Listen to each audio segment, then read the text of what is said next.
Hello everyone and welcome to this week's, well, it's not really a Q&A, it's a roundtable type discussion. So we have no player questions this week, but we have a bunch of topics that we know you guys are interested in. So stay tuned for that. We also have some really special TOA sneak peeks if you want to see them. I'm your host, Mod Light, and today I'm joined by mods Kieren. Hello. Elena. Hello. Mack. Hello. Rock. Howdy. And Bruno. Yo. Woo, that was so cringe, but I love it. Welcome everyone. How's it going? I will start with you, Rock. How are you doing? Yeah, I'm good, thank you. Just trying to get in some extra Amethyst XP while we do the live stream. So all good here. Awesome, love it. No XP waste. How are you doing, Mac? How's it going? Yeah, I'm doing real good. I have nothing really interesting to report, but thumbs up. I don't I'm great. believe you on that one, Mac. I'm pretty sure you've been working on a very cool project recently, but I know that like your lips must be sealed because it's top secret for now. Bruno, how are you doing? Yeah, I'm doing really good. Also, nothing huge to share, but yeah, it's been a good week. Oh yeah, we saw the release of mobile fully, so I know that you've been on that recently and super busy. Elena, how are you doing? Yeah, pretty good, thank you. Been playtesting some Tombs of a Basket today, so that's exciting. Really can't wait to show you guys more of that. So. Awesome, so exciting. Kieren, what about you? How are you doing? I'm doing fantastic. Also super excited about Tombs of a Mascot. Been off a lot of balancing conversations this week. It's all we're in the sort of the latter stages, so to speak, in that regard. A lot of number crunching. Everyone's favourite bit. Awesome, nice. So some balancing and tweaks and testing and things like that. Sounds really interesting. So like I said, for this week, we're just going to kind of have a discussion amongst ourselves with some community topics. Trying something different this week, so let us know your feedback on it. I'll go through some announcements and then we'll get to some content. So exclamation mark game update. This week's update was changes to unranked GIM mode, as well as updates and improvements for our newest skilling activity, Giants Foundry. Find that with exclamation mark game updates. We also have the transcript of last week's stream where we talked about a bunch of player suggestions and things like that. So exclamation mark transcript for that.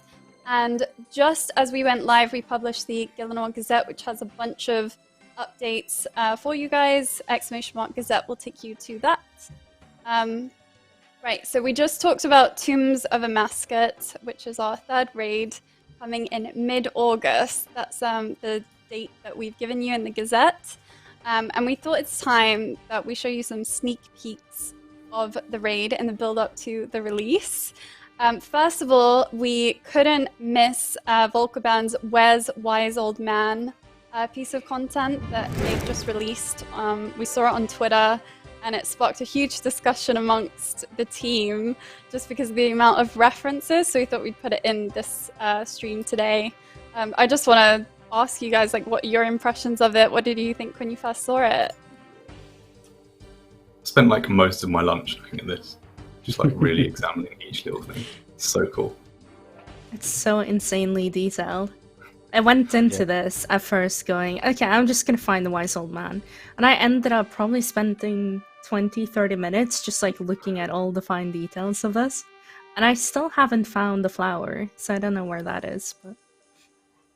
Oh my gosh, yeah, It I is can relate so isn't much. it? Yeah, I honestly felt kind of nostalgic because I used to have like not a Wowzer Man book, a Where's Wally book. So yeah, it honestly just felt exactly like that. I found him really quickly because it just happened to start in the top left. But yeah, it's 10 out of 10. Ah, Don't spoil it. yeah. Well, for everyone now. I just know that we were sending out like screenshots of the little things that we could see in our various Slack channels, and it was just really awesome. So yeah, very, very cool piece of content this week. And yeah, Outside of that, though, we have some TOA sneak peeks, which you can, I think, find in the Gazette, but we'll show them here on stream for you guys. The first one is the concept for the Kefri room. I believe this is like a bug room, as we described it on Slack. So here you can see, I'll just give some of the text that I've been given from our wonderful team. The scholars say that the great scarab Kefri can be found in her lecture theatre, sat atop her lovely pool of dung. Once a place of great knowledge, has since been sullied by a corruption that knows no bounds. Many of Kefri's hatchlings rush to satiate her thirst for knowledge, but her mind has been twisted and she understands them no longer. Oh, how interesting. And then the next one is an in-game screenshot of that same room, which just looks amazing. Pretty awesome. Just let you guys take that all in. So no details yet on like the mechanics of the raid or things like that. We just want to kind of show off some artwork for you guys in the build up to the release. The next room we have to share with you is Zebek's room. Sorry if I'm pronouncing the names wrong. This is our crocky boy. This is the concept. I believe the concept was done by Modjav. All of her work is brilliant. So I'll read out what we have for that. Legend has it the lair of the great crocodile Zebek lays in ruin after many years of housing the ferocious reptilian nightmare. The room was initially much smaller, but as Zebek's hunger grew, so did he. Eventually, the room could no longer hold him, and the walls and floor gave way to make a vast open cavern. Zebek is waiting patiently for a worthy group of adventurers to devour. Wow. Big.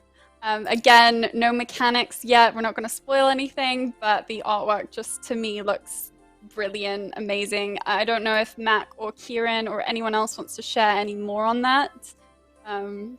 Don't know necessarily how much we can say about it, but I thought it was important to share some of the artwork to give you guys a sneak peek at what you can expect in mid-August. Yeah, it's awesome. There's nothing too much to add at the minute. I can't wait to say more. But I would just like to commend the team and everybody involved. Like, this is a step up from what we've seen before, like artistically, design-wise. It really does look phenomenal, and it's like, oh gosh, we could do this in old school. Like, it's genuinely impressive, and it's nice to see something that's quite a different style, you know, from our previous raids. A bit more dark, a bit more gruesome. There's a lot more color in this, and it's really enabled us to do some really interesting things. And I really love, obviously, the whole pyramid theme and everything going on related to that in this raid as well. So can't wait for you all to see more. And you guys here have really Art's really been pushing the boundaries here with what they can do. It's really impressive. You've had the chance to try it out yourself, I believe, in playtests and stuff, right? So you've actually experienced it, and yeah, I'm sure that it's even better in-game as well. Awesome. All right, one last thing that we have to share with you is a concept and in-game render, I believe, of the Shadow of Tumakin, which is the staff that you get from the raid. So for the Shadow of Tumakin, Modjav wanted to communicate the iconography of Tumakin being sun and falcon symbology. Sorry, can't read today. The shadow element of it would then make sense to hint at eclipses and a little bird to hold up with. So I just think it looks beautiful. I can't wait to see what players think about it. What do you guys think? Looks like we need a red and black ancestral out kit, doesn't it? So cool. But yeah. Someone's got all the zoomers outside as well. Yeah, that might. I'm not sure who it is. It could be me. But yeah. Yeah, it looks really amazing. I can't wait to see what kind of animation it does. Yeah, really excited to see that. I was like, in my head, the first time I saw it, I was imagining like somewhat of an eclipse almost when it animates. I think that would be really cool. The art team is certainly just like pulled it out, like pulled out all the stops for this. Like it's incredible, and yeah, it's just I can't wait to see players enjoying it and loving it in game. I can't wait to see how expensive it's gonna be, or how like basically how long it's gonna take for someone to get one of these. All right, awesome. On Mack, you're working on TOA. I just thought I'd ask, how are you finding it? Any interesting bugs or issues that you've come across? And do you feel like it's kicking in yet? Are you nervous? Extremely nervous, yeah, but hyped at the same time. TOA has been like the biggest project that I've been a part of since I've been at Jagex, and it's been a big part of my life for like the last year. So I think seeing people get their hands on it and finally get to experience that is going to be really rewarding. I'm just looking forward to seeing everyone slowly work out each mechanic and die over and over again to the bosses. I think it'll be great. Oh my gosh, yes. What's it like on release days of raids? Because I've never experienced one, but I'm sure that like there's going to be no guides yet. So what is it like for you guys as developers? They're my favorite days in the office. I mean, it's going to be weird now. Obviously, we're at home since the last time we released a big raid. We were all in the office. And you'll see, I think we've got some pictures of it somewhere. It might have went on Twitter at the time, but like, of all of us just like gathered around one monitor, like watching somebody trying to beat the final boss or whatever. Those release days where you're just seeing everybody just trying to get that first proper completion is really entertaining. It's kind of like also just that euphoric feeling of knowing it's finally out the door. Players are loving it. There's tons of Twitch streamers trying to get it done at the same time. It's really exciting. Awesome. All right. Well, I guess we will just go into the rest of the discussion topics. Try and just pretend like it's a call between us, but we know obviously players are watching. Right. So I put out a bit of a feeler post on Twitter to ask you guys, what topics are you interested in? What do you want JMod's thoughts on? And I've also been looking at Reddit and things like that in terms of game updates. So I have a good idea of what you guys want to know from us. There's things about third-party clients, DMM, PvP polling, various events that we run, our release schedule, and new skill and things like that. What are our thoughts on it? So we'll try and get through as many topics as possible. Thought we'd start with the big elephant in the room, which is what the community was talking about the whole week. The third-party client post that we put out. We put out a post on the 17th of June, reiterating that the only permitted clients outside of official ones are RuneLite, HUS, and OS Buddy. We gave you guys like a week-long grace period just to transition off of any bad clients. And recently we took action against players who were still using unapproved clients. So generally, players are curious, roughly how many bans did we issue? We talked about this in the Gazette. And the answer to this is we've banned players in the thousands. We're not specifying the exact amount of bans at this stage.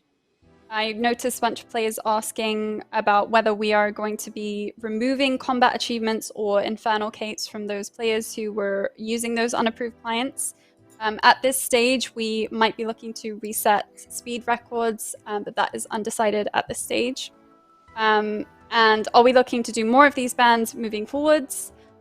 Yes, this is not a one-off approach. This will be something that we do again moving forwards. So I just thought we'd get that out of the way. Thoughts on this, guys? Do you have any kind of like thoughts on the third-party clients? And are you excited about hearing it? Specifically knowing that obviously Raids 3 is coming up, and hopefully that will mean less people using dodgy clients with Raids 3. Is it finally the case that TOB hard mode is now TOB hard mode?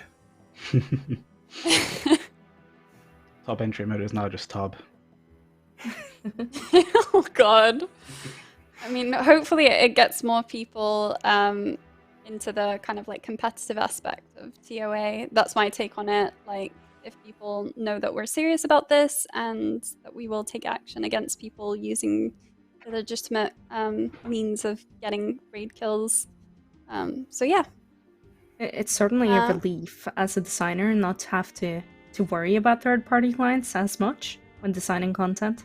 I know we thought about that a lot with TOA. There were a couple of the rooms when we were in the design stages that we just instantly looked at and went, well, the client will solve that in 2 seconds for you. Like, it doesn't really matter what you put in. But the fact that that's no longer the case makes it a bit easier to design, and you can actually make something that's challenging to players and fun to play without it just solving it automatically for you. As someone who has never used like one of these clients, what kinds of things could they do for you? Because I'm not aware about it personally.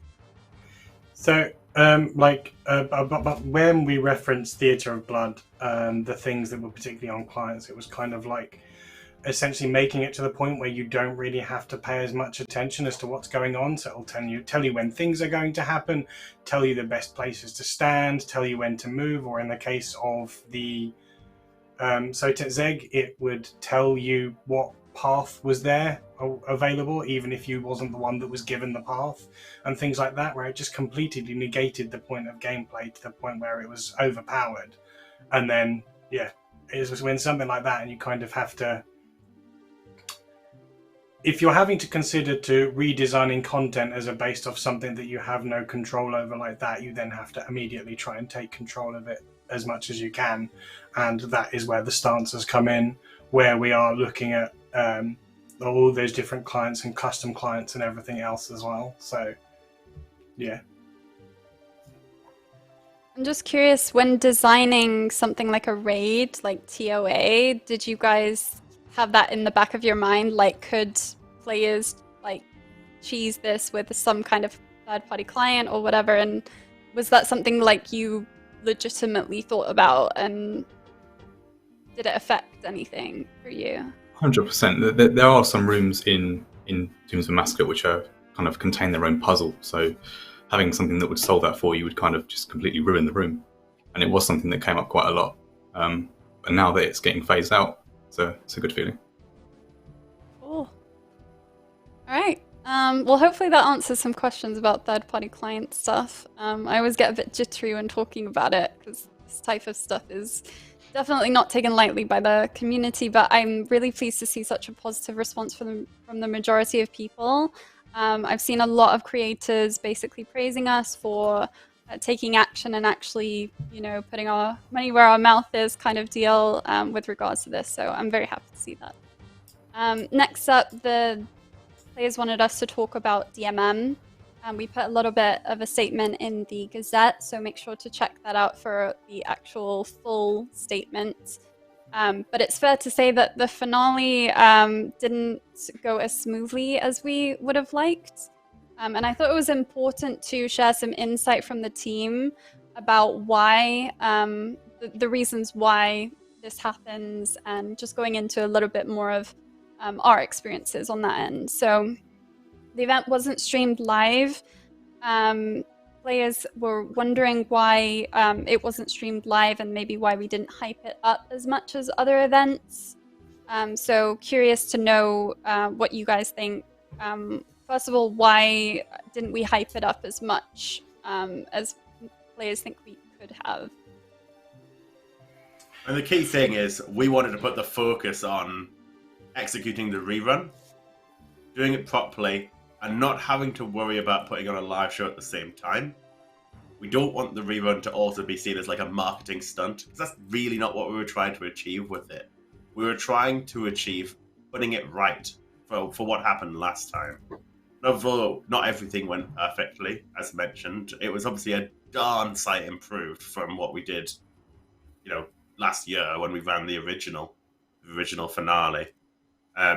We wanted to put the focus on solving as many of the DDoS risks that we had, and then run the finale smoothly as possible. And that meant not worrying about getting in casters, getting a host sorted, running a live stream.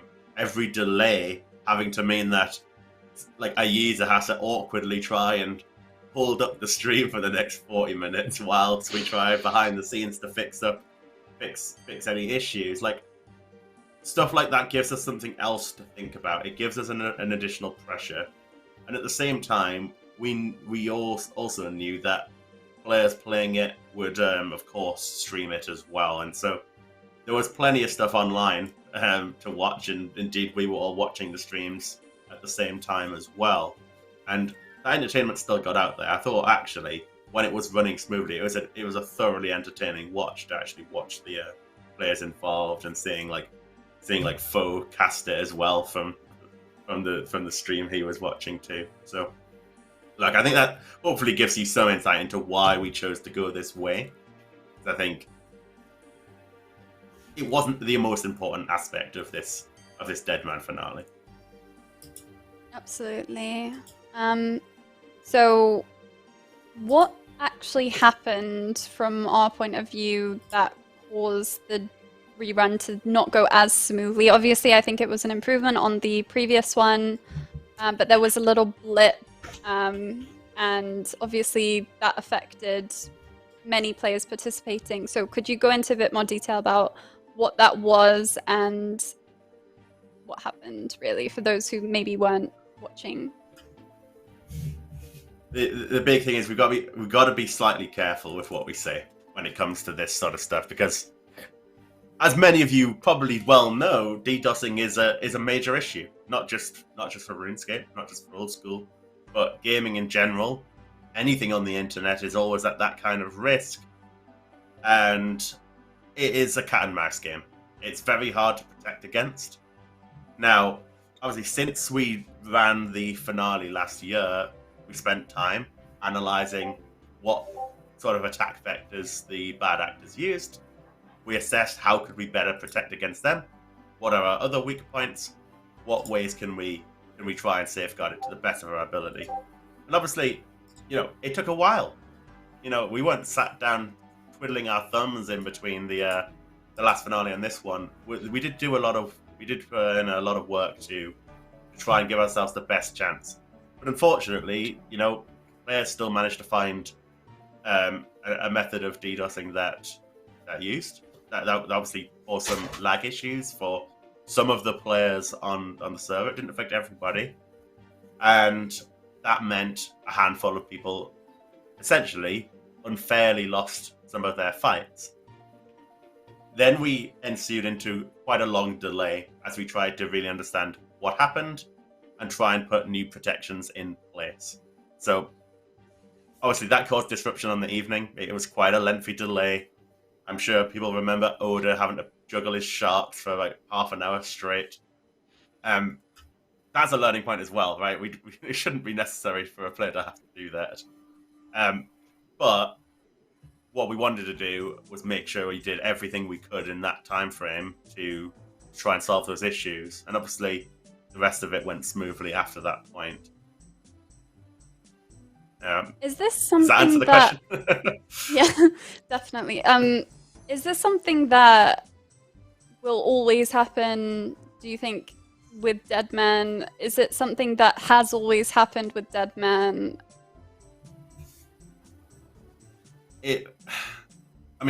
DDoSing isn't the only issue that's affected Deadman in the past. There's been a combination of bugs that have come from ourselves as well. It's not all just DDoSing and such. But any online tournament, I guess particularly when there's money involved, as prizes as well, that incentive will be there, that risk will be there.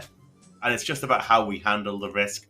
It's about what do we do if it goes wrong. And I can't say anything other than, like, it sucks, right? It really does suck because we really do want to do these Deadman finales. They're brilliant. They're super entertaining.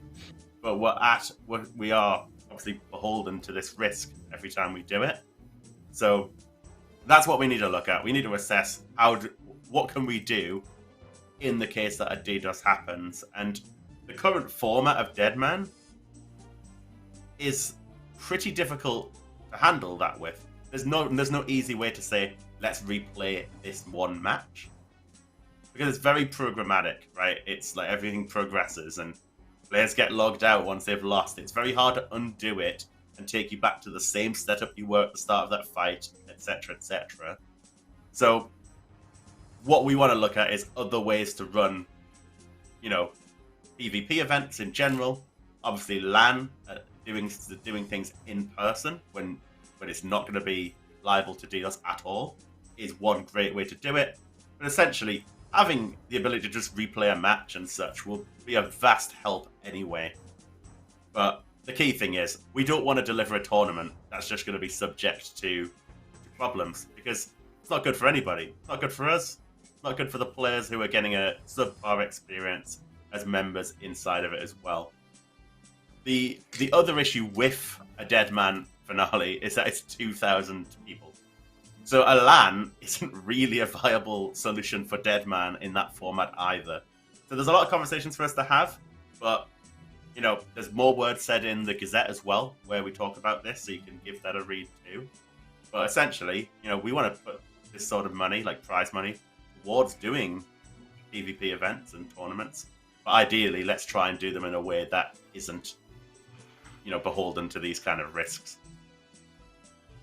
Well said, and thanks for summarizing that. Please go ahead. If I could add a little bit to that, it's as I'm sure everyone in the chat is fully qualified network admins, as they all claim to be.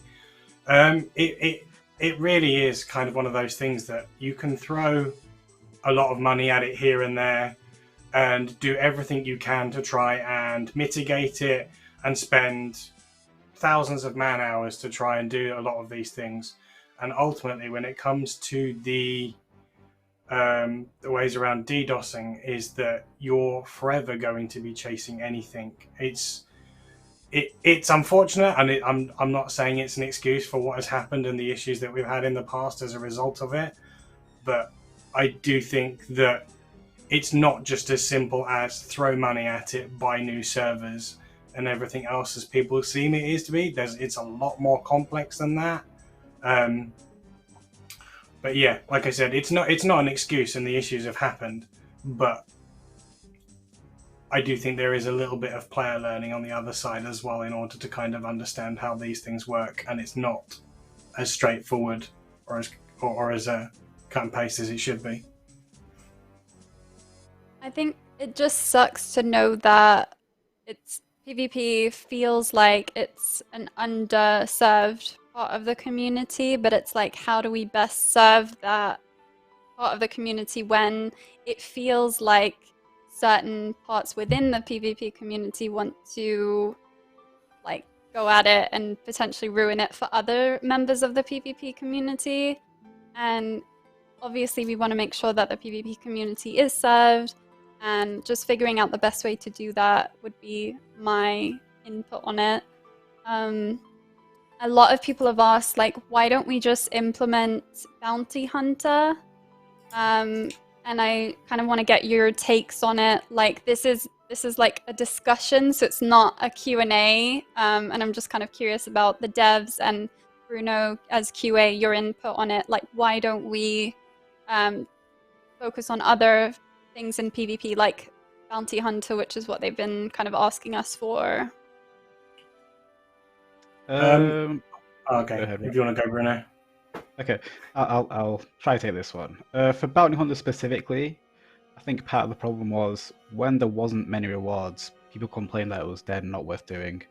When we added rewards, it became way too overpowered and players rigged it too much, so I had to remove it. So I kind of sound like a broken record, but when it comes to this sort of stuff, it is a lot about balancing, and we can't have nice things because people ruin them, unfortunately. So we try to have good things whilst they are still balanced and still fun to play and stuff like that. I think something like Last Man Standing is kind of in a good place right now, where it can be fun and it's fairly rewarding if you're doing it right, but it's nowhere near the scale of what Bounty Hunter 2 used to be. I think there's also some appetite for doing a version of it, at least like investigating what we can do and what we can come up with, given the time to design something properly. But yeah, so far, I know the PvP arena has taken precedent over that, mainly because the dual arena was removed, and so there was kind of a want to fill that gap.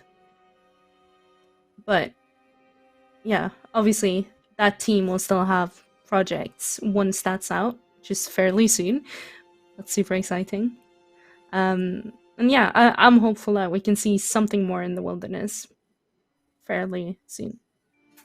So yeah, to expand on it a little bit further, I work with the PvP, the core group of the team working on the PvP stuff at the moment, and the idea is kind of the first things I want to do is deliver the projects that we have promised and agreed that we were already going to do, which is a case of delivering the PvP arena, which, as Elena said, comes out very, very soon.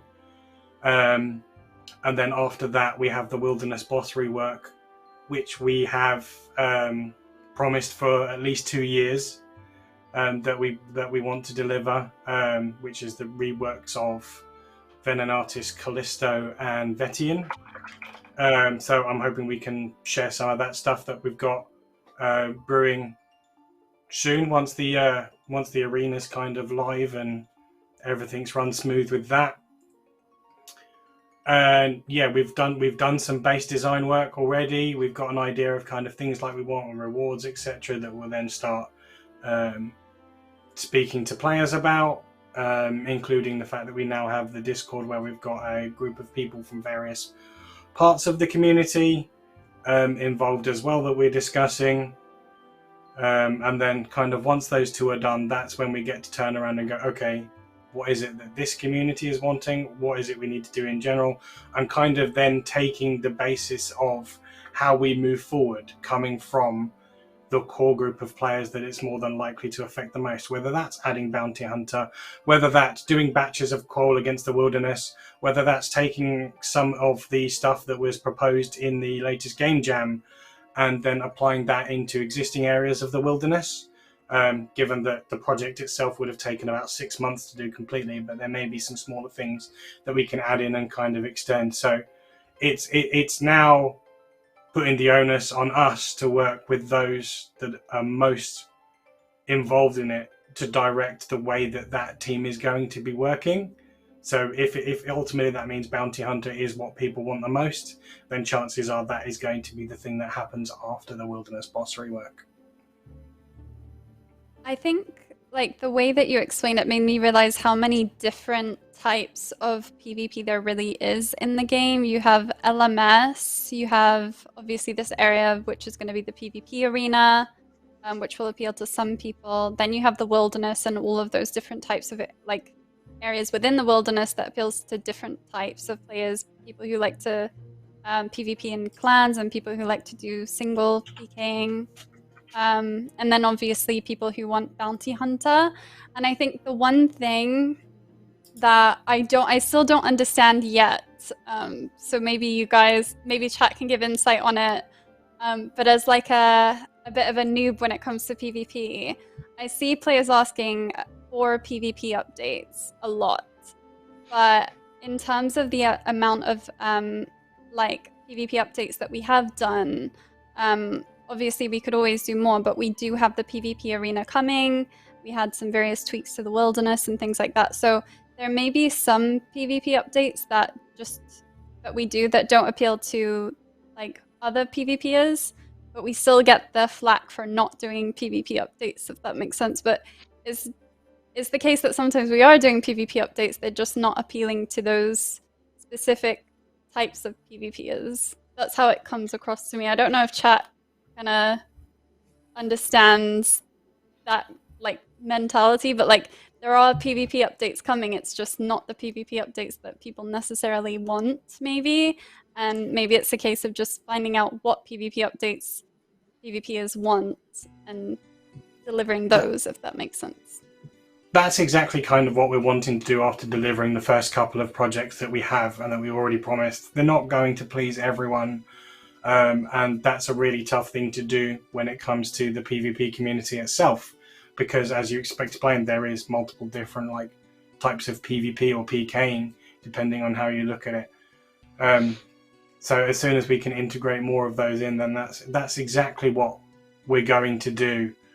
And I think some of it is, whilst I genuinely believe that they are rightly aggravated about the amount of time that they have received in comparison to other sections of the community, we also have to remember that the majority of people that consider themselves to be content or happy with how things are going generally won't say anything. People tend to say more when they have an issue with something. So you're always going to see a fair amount of negativity from a community that is underserved, and it may look like it is more than what it actually is, but that doesn't necessarily mean it's wrong or we shouldn't listen to it. It's about being able to quantify it and working with them and ourselves together in order to work out what is the best way forward to please the most amount in that community with the dev resource and time that we have. Agree. I think you're 100%. definitely, yeah, I agree with everything there. I'd just like to say that I agree with PvP being an underserved community historically. But I also agree that at least this year, and from what I've seen, the plan is to continue doing that, putting more resource into PvP. Like Justin said, sorry, Mudrock, completely doxed you then. There is a dedicated team for this now, and we have several things on the roadmap to work on. The only problem is you can't please everyone at once. That's not to say that you can't affect every area in PvP, but you just can't do it in one update. You need to space it out. So we'll get there eventually. I strongly believe that. And that's the idea. There has been more positivity within the team as a whole for how we're starting to look at PvP, and that's not just on our development level as well. That's on the senior level with our executive producer, who listens to a lot of what we've got to say and discusses with things like that, and knows that we want to actively put more into it.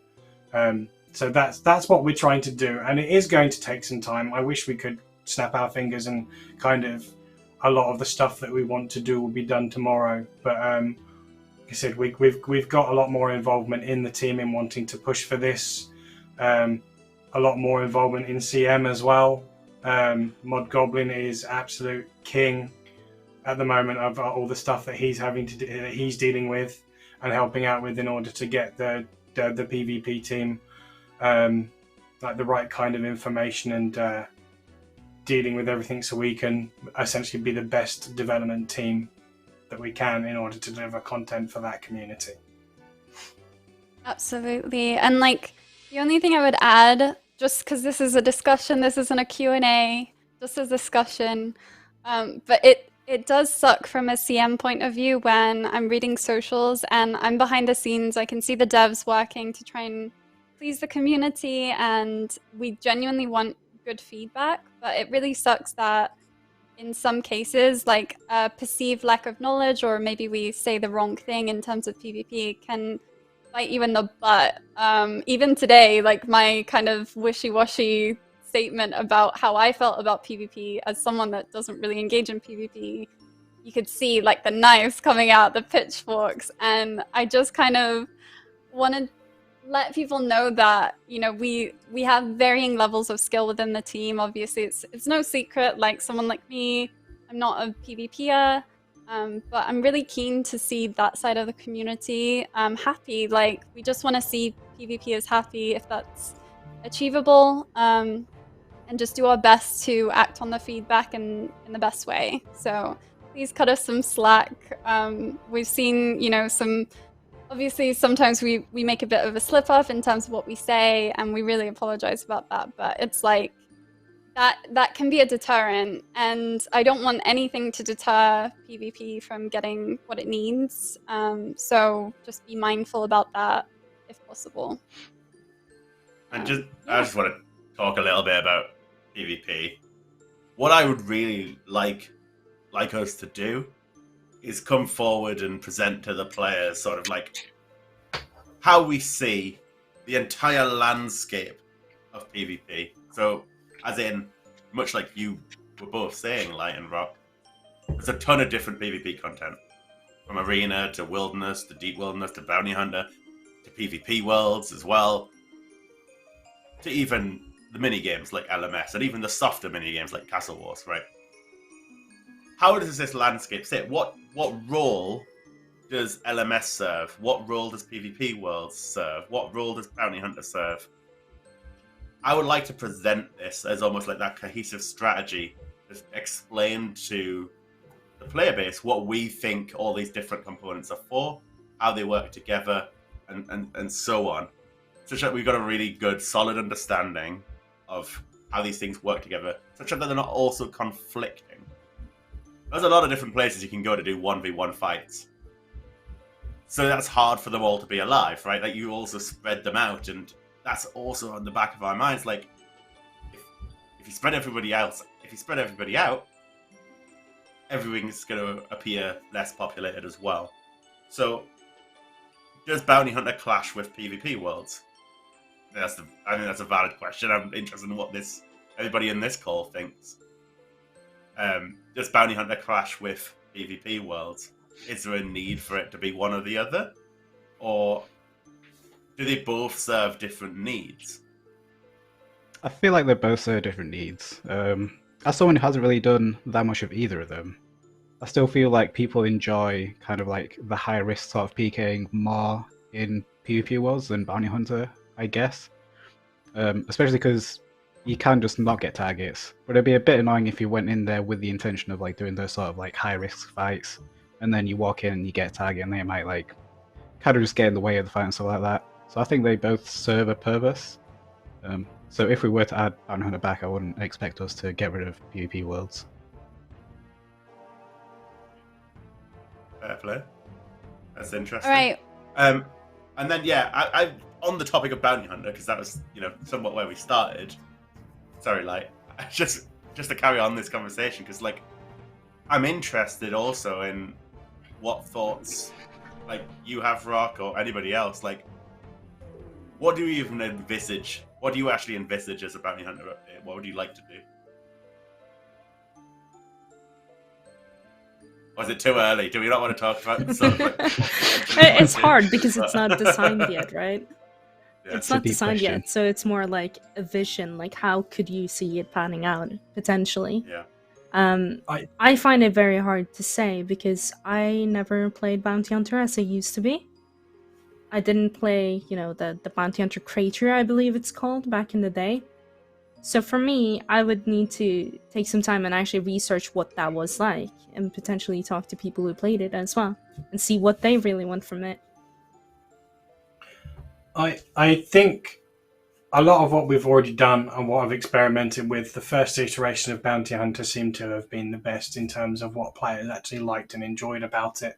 At the same time, whilst they're also reminiscing about the things that happened in the Bounty Hunter Crater. So as Elena said, it's not really fully developed yet, so it's hard to say.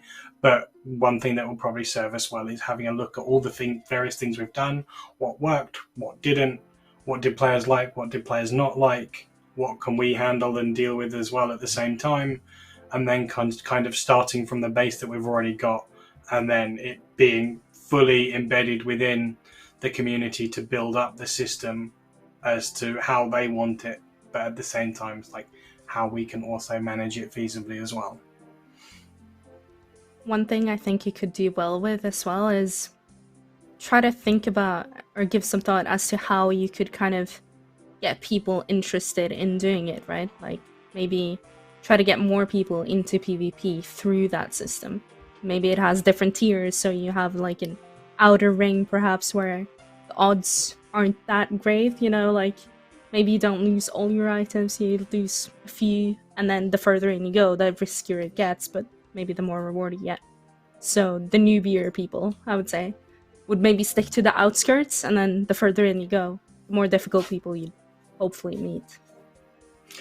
Yeah, there's definitely a lot we can do and a lot we need to think about when it comes into it. I know Modlight is keen to jump onto the next topic, given how many we have to go through today.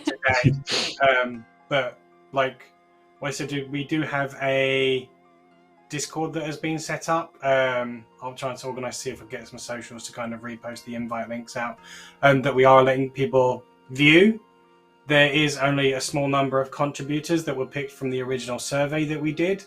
So as it stands, we're not currently adding more people into the have the ability to chat about it, despite the dozens of DMs I get every week for people asking to do that. When we are going to grab some more, that's what we will do. But yeah, that's kind of where we're starting with our discussions on the topic, in order to kind of involve the community, and that's where a lot of it will build up. But generally anything that gets shared in there would be fit for public consumption, given that everyone could see it. So whilst doing anything posted in there, generally will get posted around socials and other areas as well. Great chat, guys. We have like 3 big topics to get through, so I'll probably split them into future streams. Not sure which one is best to go through first. We'll talk about game modes just because I feel like it's a hot topic. So I have an image to share of some of the game modes that we pitched in a survey. Not sure if we can show that now, but it's should be questions.png for the live stream producer. Sorry about this technical stuff. But I'll just talk about it briefly. So we ran a survey to get more insights into what you guys thought about game modes. Should they be temporary? Should they be permanent? How long should they run for? What types of game modes did you like out of leagues, Deadman, things like that? We just basically wanted a temperature reading on how you felt about these things. So this is not promising that it will come into the game. This is in no means suggesting that it will happen or it won't. But essentially, we wanted to know what you thought about it. So you can see things like fresh start servers, vanilla OSRS, merchant man mode, seasonal madness, combined easy or hard mode, old school servers, and leagues and Deadman, which you're probably already familiar with. So we ran a survey, and Kieren, obviously you were involved a bit with that. What game modes came out on top from the survey? Like, what did you learn from it, basically? So the results overall were like super interesting in how like polarizing they were. A lot of people for and a lot of people against, basically across all of them. There's certainly some context as well, like Deadman has less people for it than the others. But we know that. That's not a surprise. So you've got to look at these results sort of in context and understand, well, yeah, Deadman is not trying to target everybody, while something like easy and hard mode, well, obviously it has sort of a much broader casual audience and interest. So it is really interesting. So it's not as simple as just like ranking them, that this one did better than that one and that one, because you have to kind of look at them in terms of who they're for, what they're trying to do, and so on. But we also looked at how active people were. So like, we posted the survey to people who were playing the game, people who weren't playing the game, people who played it recently, that sort of thing. And some of I think that generally one of the more popular ideas was, as I say, easy and hard mode. People seem to really hook onto that idea. Sorry, before everyone goes, oh, he said hook in a Geordie accent. But easy and hard mode, like a load of interesting ideas that kind of spawned off that, like how interesting the game could be, almost with like a difficulty setting, is kind of how I imagined it in my head. So that one came out pretty popular. Even things like merchant mode, which that was a big community suggestion like multiple years ago. It's maybe come up every now and then. Didn't seem that popular. It didn't do as well in the survey that I thought it might well do. While something like fresh start servers was pretty popular amongst players who weren't currently playing, but not very popular for people who are currently playing old school. And so I wonder each why. of them have a different flavor. Each of them have a different flavor, right? Like to how they're received. Permanent leagues had some interest, but quite polarizing. Some people think it shouldn't be a permanent mode at all. So yeah, it was fascinating, and obviously these are just a selection of different ideas, right? It's not every idea that we've got for game modes. There's plenty of other ideas we've discussed as well. But yeah, we just wanted to sort of throw some out there, ask some questions, see what people thought, and try and just get a reading on sort of like how people are looking at different kinds of ideas. The one piece of like community sentiment that I've seen a lot of, and I'm not sure if we can talk about it today, but is like, do temporary game modes come at the cost of dev time on the main game? Well, they shouldn't. That's not to say they don't affect it, because this stuff does obviously have knock-on effects, and like the code base gets a little bit more complicated. All these aspects. What we want to do is try and serve a good balance between making sure that we're delivering great content, new raids, bounty hunter updates, new quest lines, additions to quest lines, new skilling features, etc. That is absolutely core to what Old School is. So we got to keep doing that. That's absolutely going to be the core of what we do. That's like, so I see that as sort of the minimum. That is our bread and butter. That's what, you know, for the most part, what people are subscribing for. You subscribe so that you can get good game content coming out and updates coming out. So we got to do that. And I realized, like, the last couple of years, like, we haven't been as consistent and as predictable as maybe a lot of the players would like us to be. That's something we want to get better at. But in addition to that, I want to be ambitious and look at, like, how else we can serve awesome old school experiences.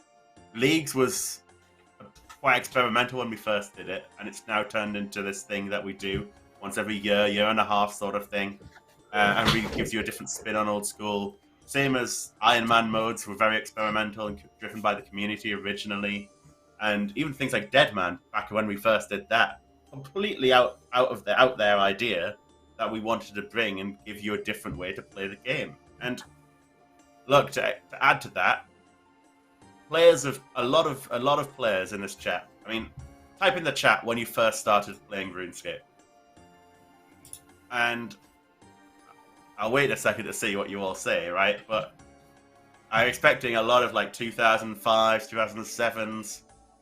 You've all been playing a long time. So many of you played for a long, long time, and so you've all played the game a ton. And I think it's really interesting to be able to give you a way to play that game you love and have played for the last decade and a half in some cases. You know, a fresh lick of paint almost. And I think a game mode gives you a really good way to do that. Playing the game as an Iron Man instantly feels so much different to how you play as a main versus how you play when you're playing Dead Man, or a League even changes it up even more radically. So I think it's a good thing to do. But what we got to do is get the balance right and make sure that that minimum offering, as I say, like of you getting your quests, you're getting your bread and butter, you're getting your new skilling features, you're getting your new PvP updates. That's core to what Old School is. The game mode stuff should be in addition to that, which means also that internally, you know, it's not as simple as we have one dev team for X and one dev team for Y. Essentially, we just have a bunch of different developers, and the teams flex all the time based on the projects. But we got to also have the right amount of staff to be able to handle all these different things, such that one isn't at the detriment of another.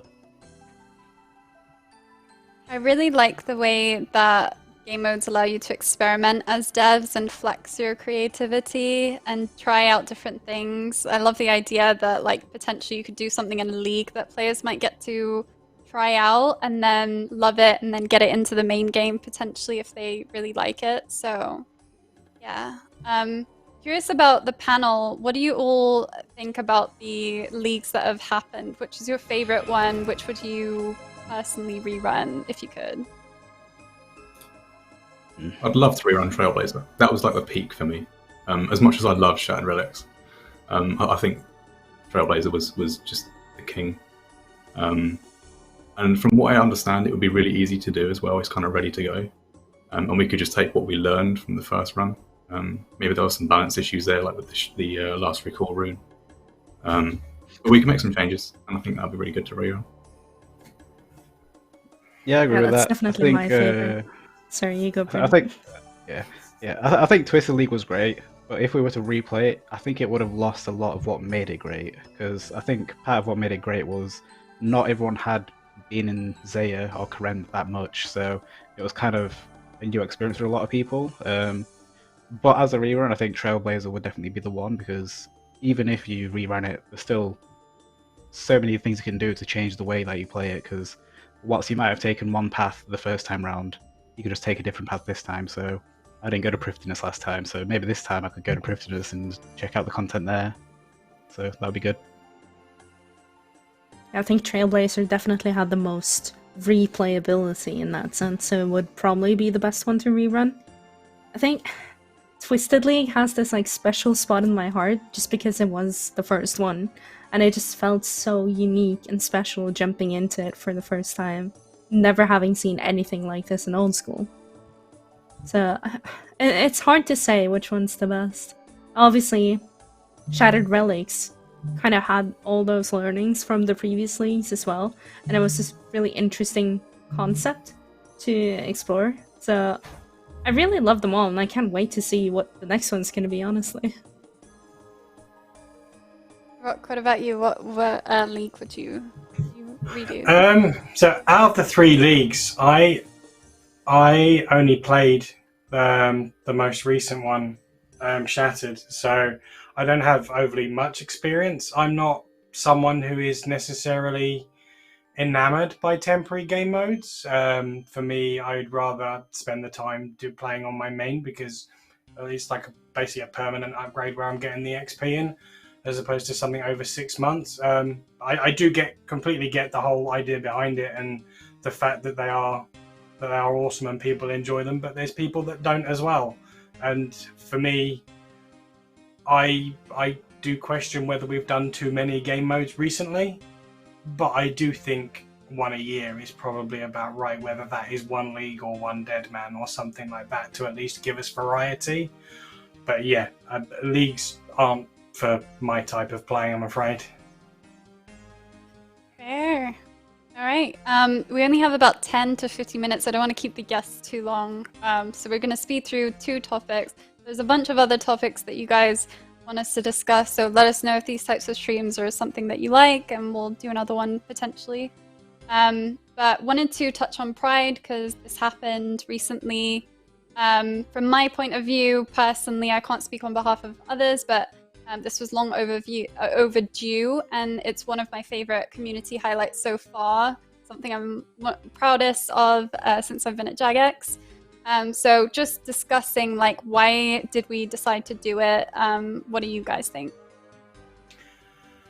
I think in previous years, between 2017 and 2022, we were always perhaps a little bit, I don't want to say scared, because I don't think scared is the right word, but a little cautious about approaching this topic, because for those of us that were in the team at the time, and shout outs to Mod Wolf as well, because he got the brunt of it and didn't deserve what happened.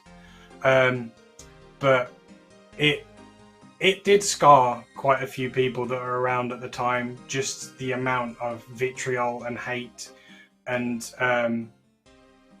undeserved bigotry that occurred as a result. But now it was kind of a case of where we've turned around and gone, no, okay, there is going to be some backlash about it, because there are people that think that way. However, this is something that we believe as a team, that we believe as a company, and we feel is invested in, and our players do too. And it really is a case of the people that are making the most noise are the smallest group of people that are surrounding it. So it was time where we grit our teeth and went, we're doing this. This is something we feel adamant about, and that's what we did. And the Pride event was a small holiday event, almost the same as anything others, with references and wit thrown in from the developers and all the people that worked on it, and the Pride March as well. We'd not done something like that before, and even in the case of organising it amongst like yourself, Modlight, and Mod Sani as well, who did a lot of the work in preparing and kind of getting stuff involved. we were also a bit unnerved about trying to do this because we hadn't done it before, and it came out and was completely fantastic. Everyone turned out to show their support. Yes, there was people on the other side as well, but the less said about those, the better.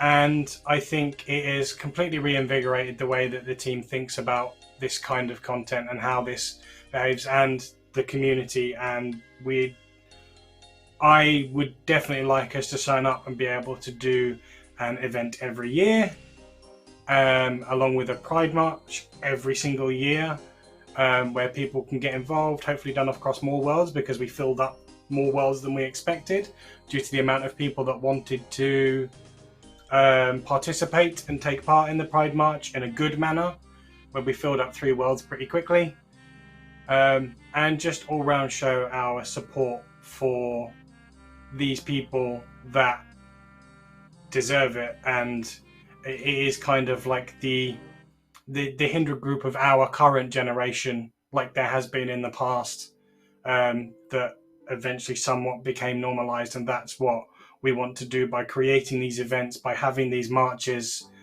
and doing these things. This is something that should be considered normal and part of society, and we are wanting to do our part in order to continue with that. Well said. Really well said. I saw some people thinking that this was some sort of PR stunt or something, and that's just so far from the truth of it. Because the truth is that this was something that the team really, really wanted to do. It was absolutely driven by the team and taken to production, basically begging for us to be able to find the little spot in the roadmap for us to be able to do this year. And I'm so happy that we actually were able to do that. And to me, all those people protesting against it, they just show how much we really need these things, you know? That they are exactly the reason why these people feel like they need to show off who they are.